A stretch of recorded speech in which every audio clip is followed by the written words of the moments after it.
webinar on the newly released book, Parenting for a Better World, which is edited by Dr. Susanna Snyder and by Dr. Ellen Ott Marshall. We're so glad to have those two with us, as well as a fantastic panel of other participants, and you, of course, our audience and our viewers as well. This webinar is being hosted by the Candler Foundry, a new initiative at Emory that seeks to take the best of what happens in theological education and make it accessible and engaging for a broader audience, for those who don't end up enrolling in seminaries, activists, nonprofit leaders, teachers, lawyers, accountants, stay-at-home parents, and those who are just curious about faith. The Candler Foundry tries to bring theological education out into churches and communities in a number of different ways, including community-based courses, a TED-style speaker series, and an online certificate program. To find out more about what we do at the Candler Foundry, you can visit candlerfoundry.emory.edu, and that link is in the chat. For our conversation today, it will be moderated by my colleague and friend, Dr. Beth Corey. Beth is professor in the practice of youth education and peace building here at Candler, and she's also the director of religious education programs. She's an amazing scholar and thinker and teacher. And Beth, we're so glad to have you moderating this conversation. Now, I should say before I turn it over to Beth that those of you in the audience will have a chance to jump into this conversation. We really want to encourage that. You can put through your comments and questions using the Q&A function at the bottom of the screen. You can put them through at any time.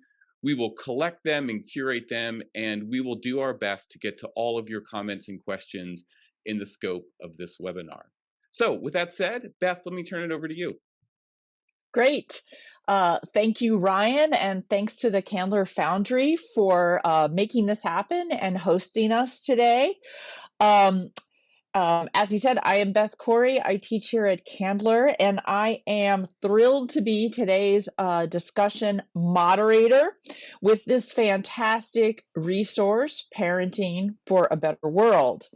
I'm even more excited because most of these people on this panel are friends of mine or people I haven't seen in a very long time, and then one new friend or someone that I hope to be in my friend list in the future. So I'm very excited to see everyone here today. So just as a note, as we move through our panel, we're going to begin today with one of the co-editors, then we're going to hear from two of the contributors, and then we'll close with the other co-editor to kind of give you a sense of the flow. And you'll note as we move through the panel that our panelists join us from across the ocean. Some people are coming to us on Greenwich Mean Time. They are clergy and laity. They each embody within themselves a deep passion for God, a thirst for justice, and a tender love for children and for all of our children. And that's what brings us here today.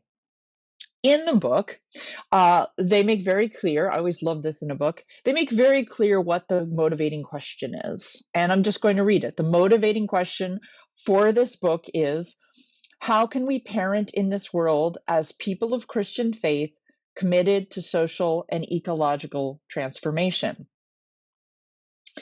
So one of my favorite quotes from Mohandas Gandhi is this: you can utilize trifling little occasions in everyday life to cultivate nonviolence in your own person and teach it to your children. And that is exactly what this book is about. By lifting up a series of trifling little occasions in everyday life as ways to teach nonviolence to your children, the writers here offer us accessible, actionable ways to parent for a better world. But they recognize that parenting is hard enough and that working for change is hard enough. And rather than making two really difficult things on top of each other, they've tried really hard, and in my view, successfully, to offer all of us ways to do imaginable and therefore doable ways to take advantage of these trifling little occasions in everyday life. So with that, our vision for today is to have a conversation about this book. and hopefully inspire you to purchase it if you don't already have it. We're going to hear about how the project came about, what it was like to work on it, and what our writers hope to come out of it.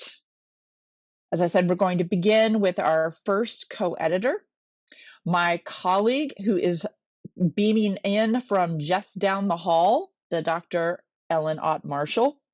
She is professor of Christian ethics and conflict transformation here at Candler School of Theology.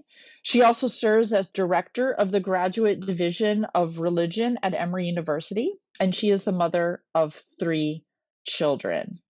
Take it away, Ellen.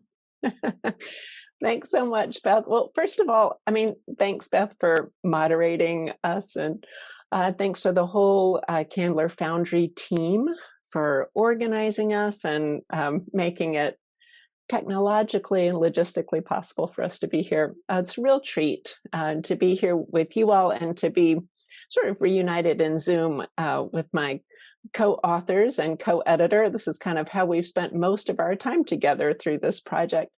So Susie Snyder and I have known each other for about 13 years, since she was a postdoctoral fellow at Candler, where we are. We remained in touch because of common interests. We're both in the field of Christian ethics and practical theology for Susie, and have had similar interests around refugees and migration. So we've stayed in contact over the years, but we really reconnected regularly during the isolation of COVID, like so many people sort of ironically did. And one of the things we did was to form and participate in a writing group that we called Moms Writing. And it was a place of accountability and company, and also a place of joy and fun for women, friends, and colleagues who were trying to keep our research and writing work going while also juggling the caregiving 24/7 during the lockdown time.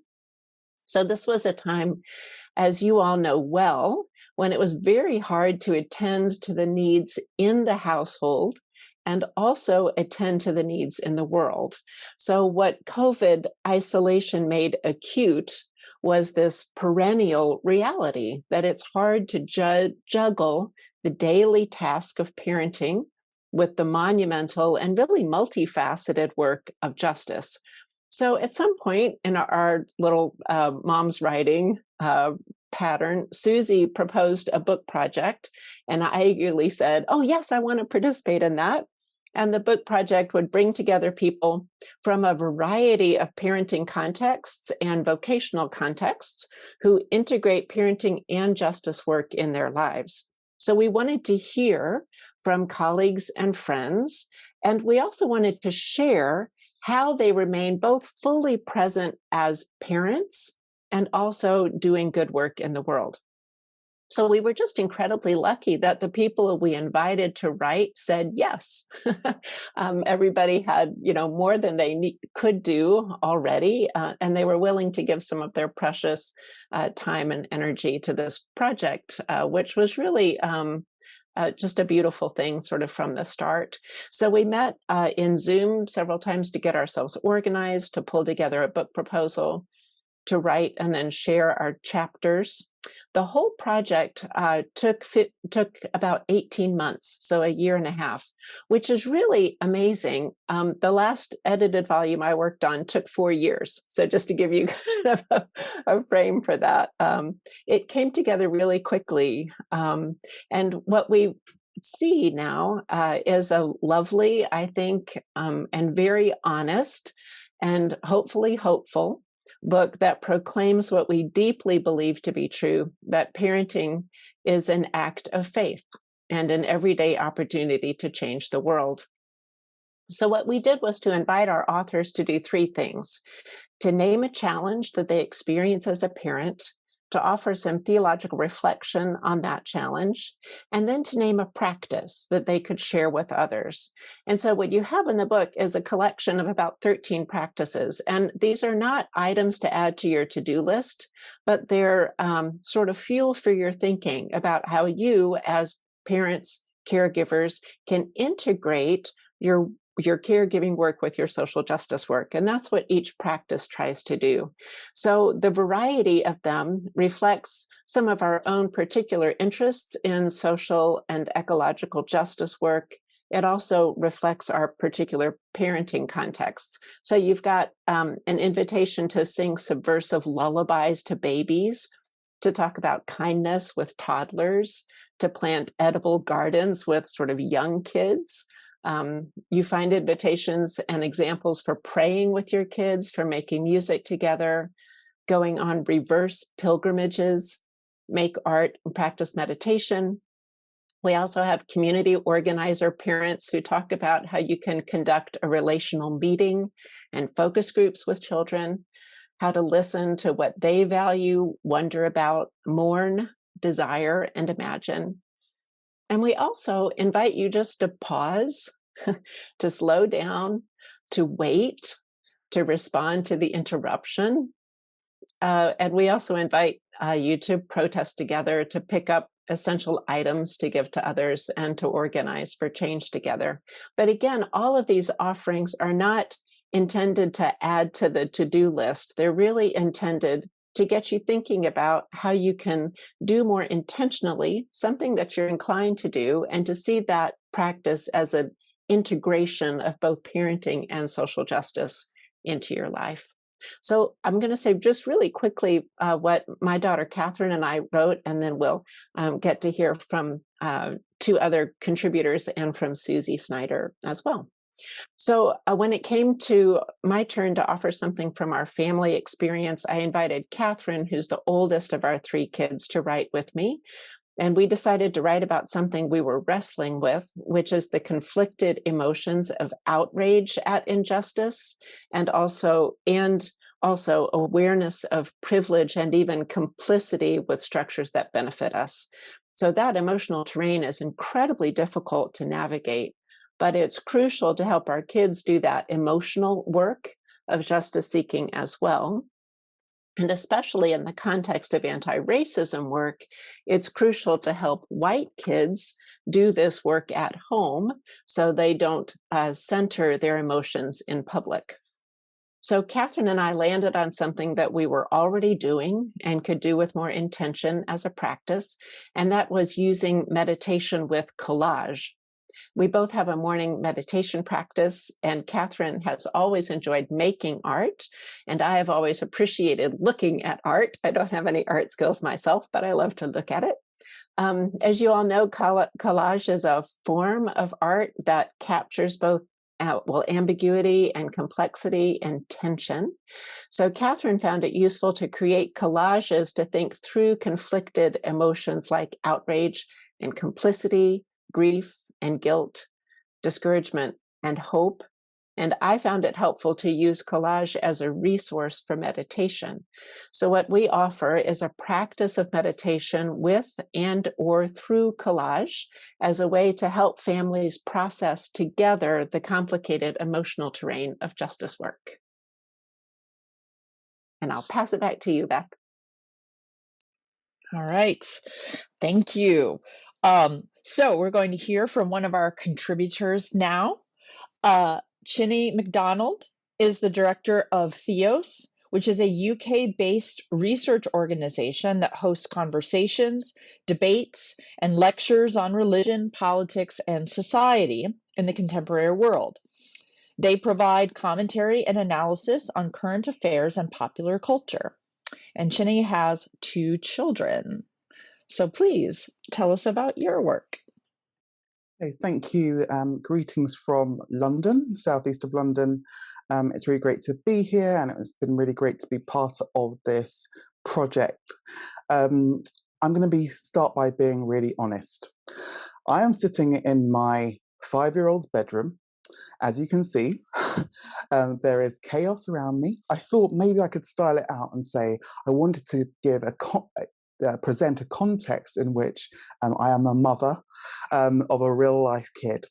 But the real reason is there is no other space in my house because my husband is upstairs working, I've had to enlist my mother to come and help for the day because the schools are on strike, so my son is not at school. The baby, who is 10 months old, is also downstairs, and I can hear him screeching occasionally. Life, as many of you know, is chaotic as a parent. It is really, really hard. In the UK, we would say we are in the wars, especially in these kind of early years of sleeplessness. I've been thinking today about the context in which I was writing the book.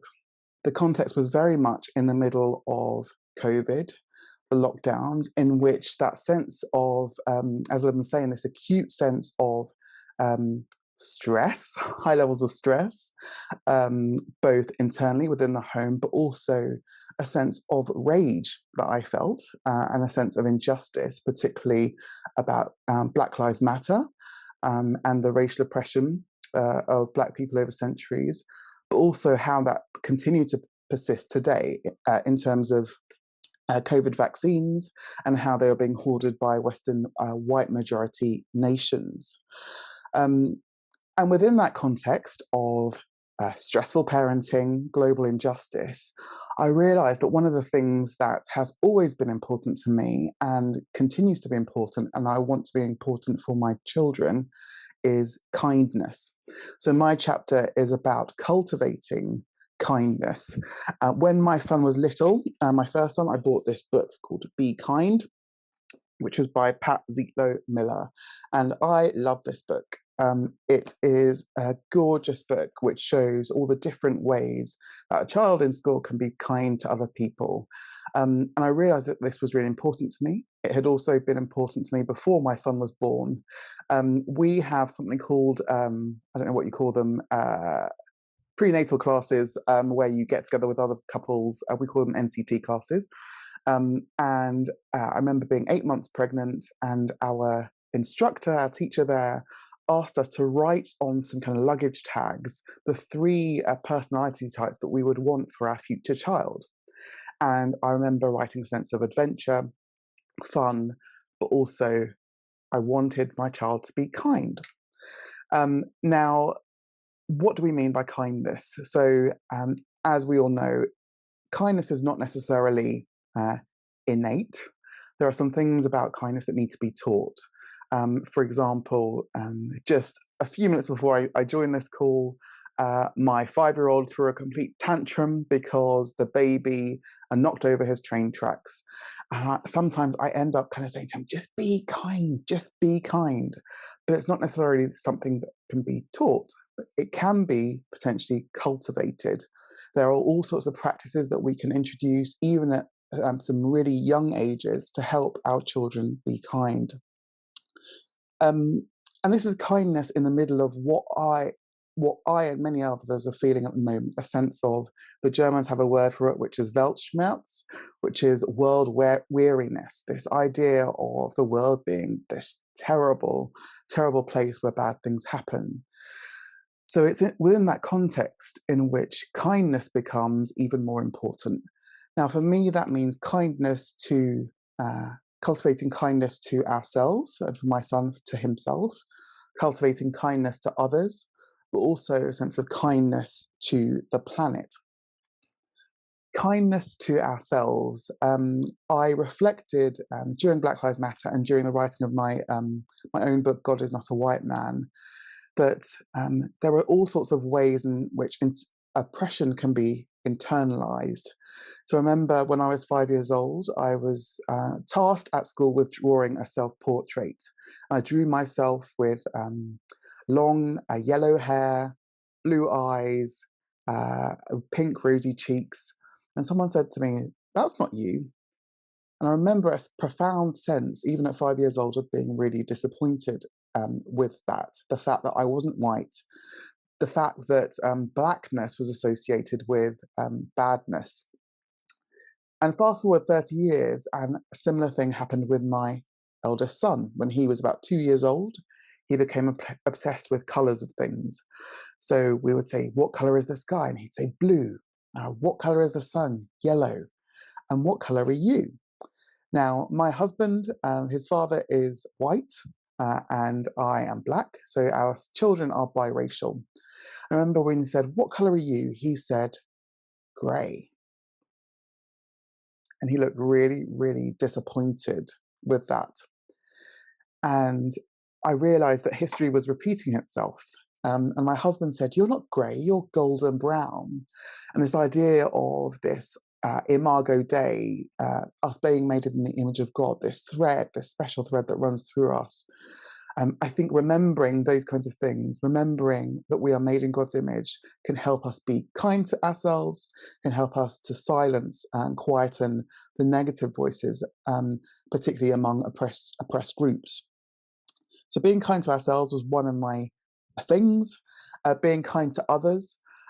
During COVID, I took my son, who was 2 at the time, down our street. We created these little cards inviting people to join a WhatsApp group as lockdown was starting, where we could help and support each other. So he was there posting these leaflets through people's doors. And I realized that it's not too early for our children to witness us trying to do kind things, trying to build community, trying to show love to others. For me, kindness is love in action. And that's one of the ways in which we can continue those practices, potentially baking cookies for neighbors, doing overtly kind and generous things that are fun too, and helping our children see how people react to that and how people respond so that they can get something out of that. And then finally, kindness to the planet.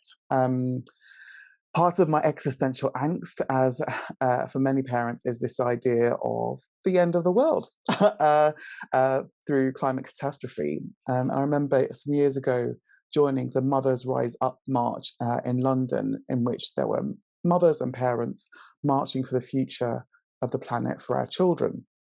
I realized in that context that I was one of probably only 2 Black mothers that I saw out of thousands and thousands of people protesting in London.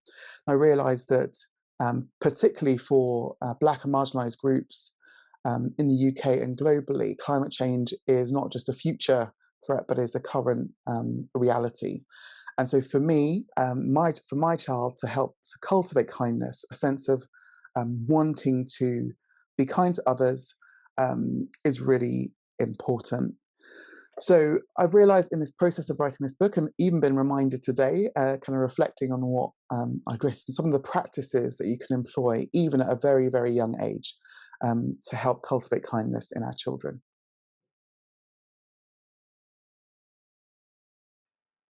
Wonderful. Thank you. So we will move on now to our next contributor, Anton Flores Maisonet. He is the founding director of Casa Alterna, which is a community of hospitality comprised of recently arrived asylum seekers and U.S. citizens. Since August 2020, they have hosted hundreds of asylum-seeking guests from over 50 countries. And Anton has experienced parenting through natural birth, adoption, and fostering. So I'm very pleased to introduce to you, Anton. Hey, thank you. Thank you, everyone. And thank you, Beth. Beth actually wanted to start off with a story about you and I. I think that the first interaction that Beth and I had together at a collaborative level was about 20 years ago. And we were invited to speak in a public high school on nonviolent social movements. Now, 20 years ago, this was the war on Iraq, and there was a in this very conservative town, there was a lot of fervent pro American, pro military fervor, and yet the instructor who invited us to speak to the entire 9th grade class said that a part of their curriculum in 9th grade English is to study nonviolent social movements. And so who better to invite than than the only person that she probably knew in this small town who had done anything around nonviolence, and that was me. And then I was like, well, who better to invite than the only person I knew in Metro Atlanta working with youth and nonviolence, and that was Beth. And so the two of us came and spoke. But Beth will remember it was met with a lot of controversy and a lot of concern. Some parents were in the audience. There was lots of questioning about what the content of our conversation would be. And that was an epiphany for me because my children were very young. Maybe my oldest son might have just have started school. And it was a realization for me that I was going to have to be that much more intentional about transmitting my values of a more beautiful world that my heart knows is possible. And while also still valuing public education. I'm married now for 28 years to a public educator and believe strongly in public education, but also believe that I am one facet of trying to transmit my deeply faith-rooted values into my children and into younger generations now as a spiritual director as well. So after that time, my activism took me to lots of work around immigration detention as the war on quote unquote the war on terror became a war on Black and brown people here in the United States as well. And a lot of anti-immigrant legislation quickly grew to a crescendo. And so I found myself in 2007 standing outside of a privatized immigration detention facility and invoking the words of God as spoken to Moses at the burning bush. And then also invoking the words of Moses as spoken to Pharaoh and to the Pharaohic systems of saying, let my people go. And the more I sat with that text just over the course of my vocation as an activist and then as a parent, I began to see some principles emerge. And so I can remember like taking my boys to a protest around global debt and the need for debt forgiveness and better economic structures and explaining in very simple ways to my preschool child like what it meant to be able to share at an interpersonal level and how that sharing needs to transfer to how we view our relationships at a global level. And just always trying to expose them. And so one of the things that came up for me, and in the chapter that I write in, I utilize this Exodus passage to give what I called like a developmental process of solidarity. And it's the words that are ascribed to God as given to Moses out of this burning bush, where God says to Moses, I have seen the misery of my people. I have heard their cries on account of their taskmasters. I know their sufferings, and therefore I will come down and deliver them. And so the way that I see this and the way that I write about that is if you look at that in a sequential format, first looking at the verbs, seeing, hearing, knowing, coming down. Seeing and hearing implies also the shrinking of the distance between us and them.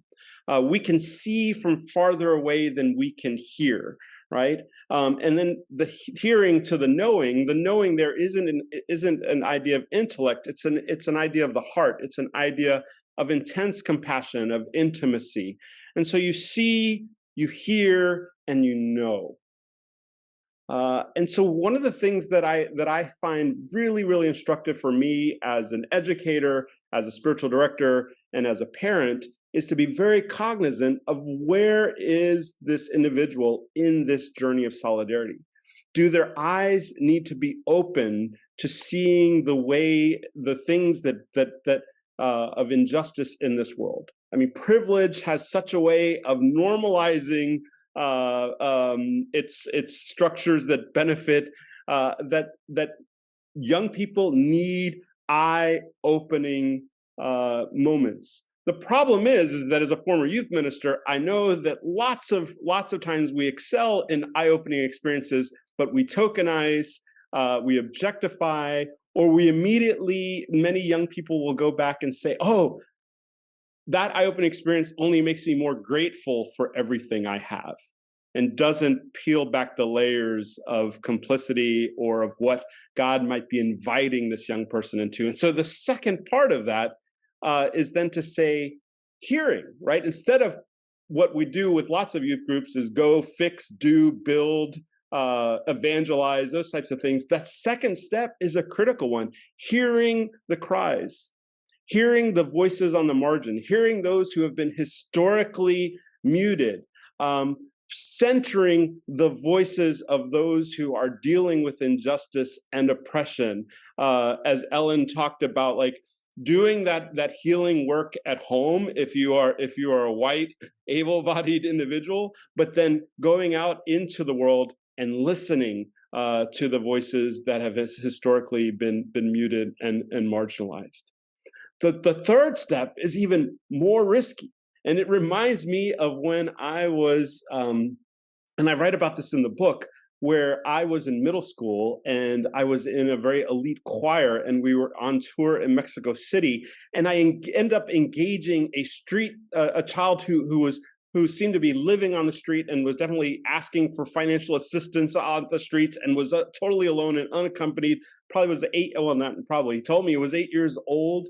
And engaging this conversation and having a sense of empathy and compassion as I got to know at the heart level what was happening here. And so those are risky endeavors. How do we as parents go towards building the capacity for compassion and empathy and letting our children know the sufferings of others? And then how do we also just deal with their own hearts as they carry the weight of those sufferings amongst others? And then that fourth part where God says, and I will come down, the kenosis invitation already in Exodus, is I think the same for us. For those of us who have privilege, for those of us who want to see a more beautiful world that our hearts know is possible, it is that invitation of displacement, of coming down. So whether that means rejecting some of the American values of materialism and embracing a better posture of generosity.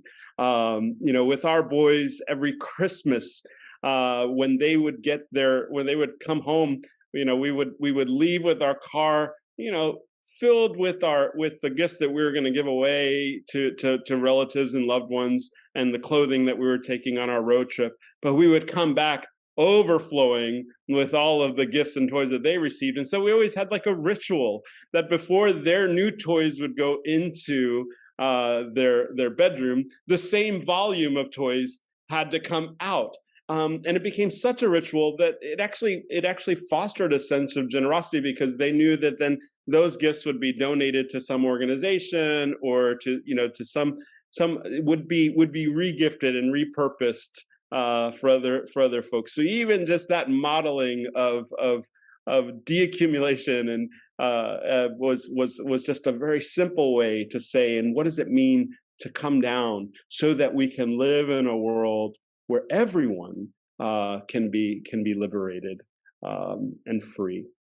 And so that's the invitation that I talk about. I don't give very practical steps as much as I talk just very principled. I'm much more, I like to look at things through the lens of principles that guide us, so that then you, the reader, or whoever might read this, could figure out, well, how does this notion of helping my children open their eyes to see the world the way God sees it, to hear the cries of those who've been historically marginalized and muted, to know the sufferings of this world in a way that builds compassion and empathy, and then to invite them to embody their next most faithful step of coming down, so that we can someday see glimpses of liberation for all. So it is a privilege to be a part of this group, and to be a part of this writing. Oh, and just one more thing, Ellen, I also enjoy very much doing collage meditation, and these are some of my most recent ones that I've been doing with asylum seekers. Where in this one, I on the back I often write what I think the collage is saying to me, and on this one it says, "Keep your eyes upon my loving gaze, and the Spirit will reveal your truest self." I did this one on Valentine's. And so I think what we're wanting for our children is for God to reveal their true selves. Thank you. Thank you, Anton. Okay, our next and final panelist is the Reverend Dr. Susie Snyder. Susie is academic dean, and she teaches Christian ethics, practical theology, and social justice and community engagement at Ripon College, Cuddesdon in the United Kingdom, and she is the mother of two. So take it away, Susie. Thank you, Beth. Well, my day started today, as it has started every day for the last 2 weeks, with my two children, now aged 5 and 8, walking with me to the windowsill in our kitchen to check out how the seeds were growing. So we've got 5 different pots. 3 of them are doing pretty well. They're quite excited about the strawberries, which never actually do very well at home, as far as in my experience, but they really wanted to plant them this year, and they poked up above the surface, but we are seeing nothing from the chili pepper or the eggplant aubergine. And I planted these seeds with my 5-year-old about 2 weeks ago. And I think in a nutshell, that kind of encapsulates the practice that I'm talking about in my chapter, which is called edible gardening. So I'll say a few words about that, and then I'll say a few words about the book as a whole, and what we're hoping you might be able to do with it, or what you might want to do with it. So a bit like Chino was talking about, I realised how terrified I was, having had children, about the climate crisis and the various ecological emergencies we're facing. And these have, of course, been brewing for decades, in fact, much longer than that. But it kind of really struck me, I think, after I had my children, quite how terrifying it was and how overwhelming it felt to work out how I, as one individual person, with all the chaotic commitments of parenting, work, running a house, all the rest of it, could even begin to respond to such huge issues. I did a whole load of stuff, and it was kind of like a scattergun. I was just trying to come up with anything I could do. I went to some protests, filled out masses of online petitions and campaigns. We started to reduce the amount of meat we were having in our diet and go more plant-based, and so on and so on. But somehow it kind of felt all very chaotic and not very grounded and not very connected. And as so often happens, a few things just started to come together that pointed to perhaps a more fruitful way forwards. I started reading a book which told me about this amazing project that had been begun in 2008 called Incredible Edible Todmorden in Yorkshire in the north of England.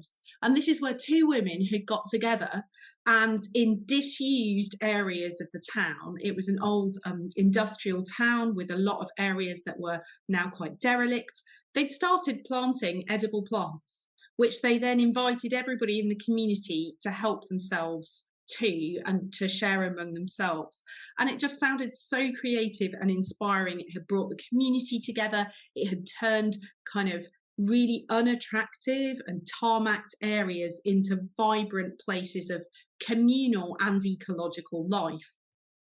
So that was really exciting and inspiring to me. During lockdown, I was quite enjoying doing some gardening and planting myself. And also there'd been a couple of events in our community where people had done things sort of like the school had invited us to make scarecrows so that we could all go on a scarecrow hunt around the community during lockdown and just kind of wave at each other and enjoy each other's creativity. And so kind of piecing all those things together and talking with a number of other people in the community, a few of us decided to start something called Edible Cutslow, where we encouraged one another to grow edible plants, whether that's a tomato on the balcony of your apartment, because a lot of people don't have a garden, or something in your front or back garden that could then be shared with others in the community. And you can read in the chapter about all sorts of different ways that have spin-offs. So, for example, we kind of then did some planting of courgette plants, which we shared with people who use a local community larder. And we also had a sort of a herb planting seed thing that children did outside the school. So quite a few fun activities that developed. And for me, a couple of things that have really been helpful about this practice. It's not to say it's the only practice that we need to do in response to ecological emergency. Of course not. There are masses of huge things that need to change. We need to go on protests. We need to change the structures. We need to be having a multifaceted approach. But for me, and in relation to my children, I think it helped me to do something together with them that emphasised the importance of sustainable food and that took baby steps towards growing our own and reconnecting what we eat and what sustains us with good kind of ecological growing practices and local growing. The other thing it has done, I think, is it's been a contemplative practice, and not just contemplative like it takes me out of the world, but I think it's helped me, and I hope it's beginning to help my children recognise our proper place in relation to the world and in relation to the environment. There's nothing more frustrating than planting these amazing seeds and them not coming up, or slugs devastating your gently tended and cared for crops that you've had out there. But actually, there's something really healthy about that too, because it reminds us perhaps as human beings that we're not in control, that we shouldn't be in control, and that we're part of the planet rather than kind of over the planet. So those are some of the things I talk about in my chapter. I want to kind of draw things to a close from us as contributors by highlighting, I think, just two of the takeaways that we hope come through again and again from the book. The first is that it is really hard to be a parent and to engage with all of the problems in the world. And we are living in tough times. There is a lot that is wrong, and there's a lot of justice work to do. And I think one of the things we want to say in this book is that good enough is okay, and that doing something, however small it feels, is good, and to affirm that and celebrate that. And related to that, I think the second takeaway, if you like, is that the small everyday things, our small everyday practices matter, just as Beth was saying in her introduction. Justice is made, it's lived through the little things, just as much as it is through grand gestures. The routine of our lives is where ecological and social justice happen or don't. So we don't always, however important that they are, we don't always have to get involved with spectacular public actions or commit loads of extra time. We can make a difference through how we intentionally live our everyday lives, including through just the everyday stuff of parenting. And as I think we all got involved with this book, and as Ellen and I drew it together, we found that really encouraging and exciting. We're formed through and in the everyday, and most of how we affect the world takes place through how we spend our time, who we spend it with, what we buy, the quality of our relationships, the types of conversations we have, and so on. Well, how do you go about using this book? And I don't think we've held it up yet. I don't know if it's showing around the right way, but here it is. Well, of course, there are a whole load of different ways that you can use the book, and we don't want to kind of dictate to you how you might do that. One of these is, of course, to read it as an individual from cover to cover. But for some of us, we might want to do something a bit different, a bit more practical with it. For example, you could read it more slowly, taking one chapter at a time and making space to actually try the practice for a while. Each chapter at the end has a very practical step-by-step try it out section that actually leads you through how you might want to do it.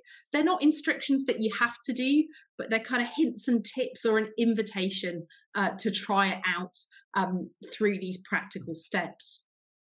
Or if you're not someone who likes to do things on your own and finds it helpful to explore things with other people, join together with friends or maybe form a group at your church and use the book as the basis of a discussion group, perhaps focusing on a couple of chapters each time you meet. You could share with each other which practices are working for you and are helpful, and which just you don't get, which are harder or more challenging or don't connect with your parenting stage or the context of your family's lives. If you go to our website, which is parentingbetterworldbook.com, and hopefully we can put that in the chat, you'll find a discussion guide there put together by Amy Lazzaroni. It's got some great questions and key ideas in there that you might want to use alongside the book to explore it. The key thing I think we'd encourage you is to actually give some of the practices a try. It's a book that should kind of be open in the kitchen, getting messy and scribbled on, rather than one that sits pristinely on the shelf. And I think through this book, we wanted to generate a conversation. And we're sure that there are masses of other different amazing parenting and justice practices out there that aren't in the book. So please do email us via the contact page on the website if you've got ideas. We'd love to hear from you and have a conversation with you about them. And what I'd like to do is just end with a few sentences from the book that I hope sum up what we've been hoping to do and to share some of our excitement about what it's generated for us. We hope that the voices collected here offer some encouragement for you. Whether you take up a particular practice or not, let yourself be encouraged by the thought that someone somewhere is doing that good thing. People all over are parenting for a better world. We're trying in our own ways to make this beautiful planet a more just place where our children and our children's children will flourish. Take heart knowing you're not alone and that every little action you take matters. God is present always and everywhere doing a new thing, taking our small everyday offerings and weaving them into a better world for all.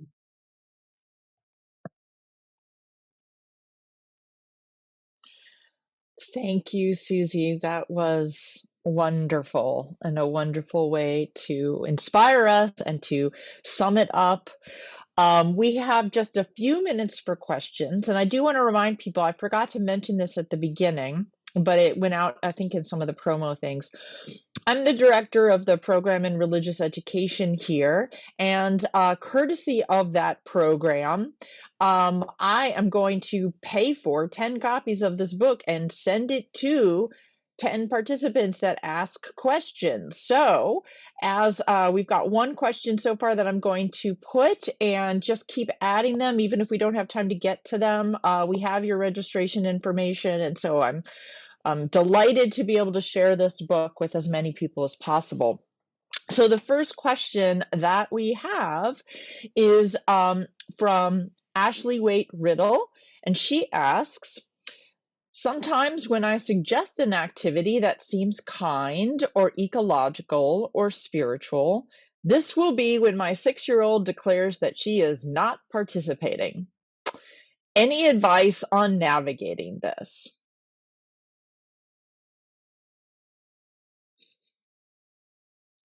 Susie. I don't mind taking that one as a starter. I've got no easy answers. And I have to say, so far, my daughter's much more interested in gardening and planting seeds than my son is, at least unless he's offered pocket money. I think how I'm approaching it, and this isn't the answer, but is to say I'm going to keep doing it and keep showing my own excitement and commitment to it. And my daughter's being drawn into that. And sometimes my son's drawn into that. And just hoping that over time, something by osmosis, or he's attracted and drawn in to what's going on, rather than kind of being forced to do it. So that's what I'm trying. I'll let you know in 10 years if it's had any effect. Is there anyone else? Yeah, Anton? Yeah, I think first of all, sounds very age appropriate for a 6-year-old to be trying to develop their own sense of identity, so I think that's one part. I think the second part is then I think a part of raising children to have a heart for justice is also to have them think critically about the world around them and to even question authority. And so just know, like, if this is what you want to raise your child to, you are the first authority that they will test. And so if you see it as an act of civil disobedience and can just remind yourself, like, these are the values that I want my children to have, also know that at 6, you are still a superhero to them. And so they will be watching how you express your values, and that will come out in ways that are totally surprising to you. Wonderful. Another question we have is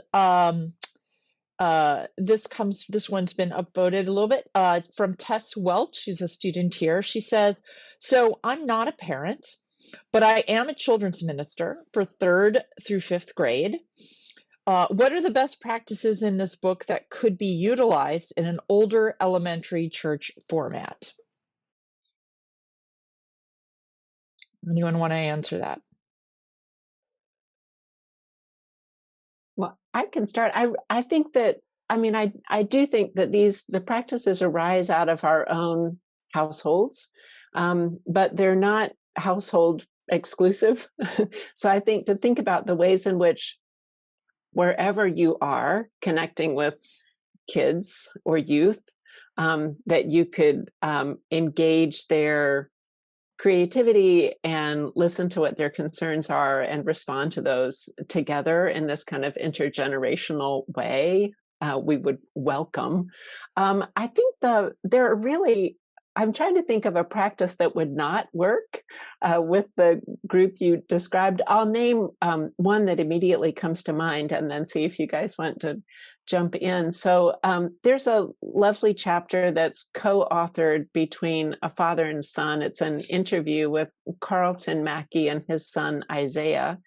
And at the time, Isaiah was 10 when they were working on this and describing something that he's done, which is to take a portion of his money and put it in a little give pile. And what he does with his giving money is that he collects items for what he calls a give backpack and puts together, it's a gallon Ziploc bag, and he puts in it a bottle of water, some kind of Nutri-Grain bar or nutrition bar, a pair of socks, and sometimes $1, but a few items. And he carries those bags around in his dad's car. And as they're driving around through Atlanta, if there's someone who's asking for help, Isaiah will roll down his window and hand the give backpacks out of the car. And so he has so in their chapter, Isaiah describes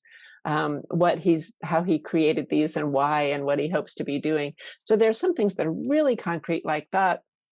There's also a series, several chapters include listening exercises, so ways to sort of lead a group of kids. So I could imagine in a church group of third grade to fifth graders, inviting them to really talk about sort of one thing they'd like to change in the world, and lead them through a listening and then kind of envisioning and then action step process around that. All right, the questions are really rolling in, but I want to ask one that I think would particularly be useful for Shanae to respond to, and that is from Kim Evans. She says, what advice can be offered to Black parents in teaching or promoting kindness when their children have personally experienced racism? Gosh, I think I found out, as many Black parents do, the hard way, that um, our children experiencing racism can happen much earlier than we would have expected. And sometimes they learn things or acquire information, new information that says to them that they are lesser. For me and my husband, we talked about this even from when we were dating, because I was very conscious of marrying someone who was not Black. So I kind of would grill him on, what if our child says that they wish that they were white? What if our child experiences racism? And I think for Black parents in particular, it is about potentially being not being afraid of the challenge that might come, the kind of potential stereotypes that people might have about Black people, angry Black mothers, angry Black women, etc., and being fiercely protective of our children's futures, but also trying to be honest with them, even though it's difficult. My son's school a few months ago did a kind of Let's Kick Racism Out of Football Day, in which they all had to wear red. No, I think it was Show Racism the Red Card. That's what it was. And I thought, oh, this feels early, because first of all I have to explain what football is and what a red card is, or soccer, and then I have to explain what racism is. And I remember explaining to my son, racism is when people don't like other people because they have different colored skin. And he said, why? And it was kind of like, exactly. And I felt like I had alerted him to it, but he was already getting those messages elsewhere. So I guess talking about it, not being afraid, even though it feels like difficult conversations and can feel like early conversations. I think the earlier that they know, but are in a context in which they are safe, probably the better. Wonderful, thank you. We probably have time for maybe one more. Let's see. And so I'm sort of looking around for things that kind of touch different touch points. And one is, I'm trying to find it, a question. Oh, maybe it went away now because it was answered. Okay. Then there was, I'm going to ask this one from Katie P. I'm guessing this is Katie Payden from my church, but she says, has any of you found yourself adopting new daily spiritual justice practices for yourself that you didn't anticipate when you set out to open up this conversation with children? I'm thinking about the two-way street of mutual intergenerational growth that might emerge from this type of approach.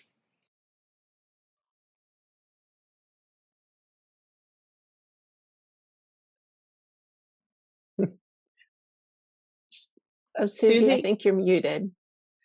The chapter that springs to mind is one written by Luke Larner, and also to some extent one written by Don Saliers. So Luke's whole chapter is about interruptive listening and how he learned and has learned something through conversation with his young son. The conversation that starts with his son interrupting him when he's working or doing something else, and initially feeling like he didn't want to listen to the interruption, and then having learned through that interruption much more profound things about needing to allow ourselves to be interrupted by different perspectives and to have our privilege interrupted. So actually far more than just a conversation about practices generating something new, actually the whole idea for a practice came through relational interaction with a child. Don Saliers in his chapter talks about eating table talk, having conversations around the table with his girls as they were growing up, and also making music together. And there's a kind of iterative process, a toing and froing between those conversations and the practice of music and the justice practices that family got involved with. So that it's very much not one-way traffic, and that, I think, comes through a lot of the chapters in the book, actually. All right, we have actually come to the end of our time.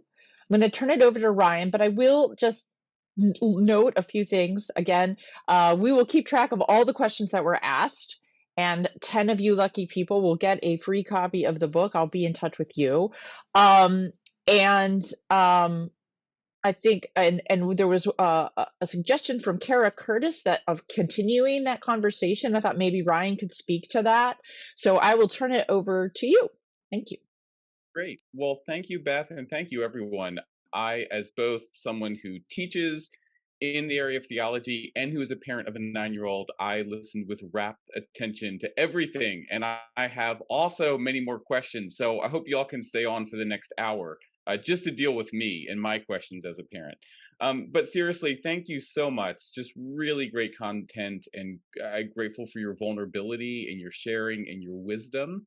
I know there are a lot of questions we didn't get to, and we will respond and get you connected to some of our panelists going forward. Also know that this webinar has been recorded, and we will post it on the Candler Foundry website under the Resources tab. It's in the upper right-hand corner of candlerfoundry.emory.edu. So you can check it out if you want to watch a rerun of it, or if you missed a part of it, or if you want to share it with someone in your community, your church, a friend, a grandparent, your spouse, whatever it is. We hope that you will pass it along.